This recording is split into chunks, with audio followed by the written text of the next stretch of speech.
বয়স আমার বেশি না, ওরে টুকটুকির মা। ভালোবাসা নাকি মানে না কোনো বয়স, আর সেই কথাকে যেন নতুন করে সত্যি করে দেখালেন এই ব্যক্তি।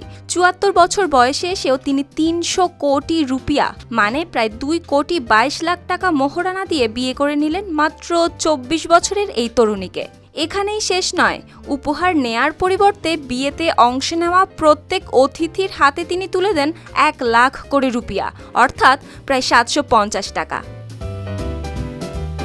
ইন্দোনেশিয়ার পূর্ব জাভা প্রদেশের পাসিতান এলাকায় ১ অক্টোবর অনুষ্ঠিত এই চাঞ্চল্যকর বিয়ের বর ছিলেন তারমান, আর কনে শেলা আরিকা।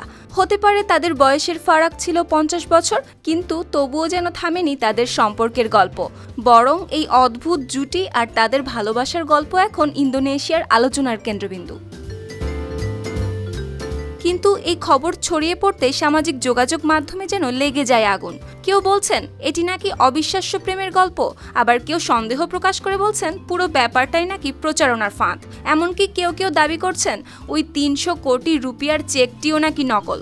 শুধু তাই নয়, কনের এক আত্মীয় সামাজিক যোগাযোগ মাধ্যমে ক্ষোভ প্রকাশ করে লিখেছেন, পরিবার ও প্রতিবেশীরা শেলাকে অনেক আগেই সাবধান করেছিলেন, কিন্তু তবুও সে জড়িয়ে পড়েছে এই বিতর্কিত বিয়েতে।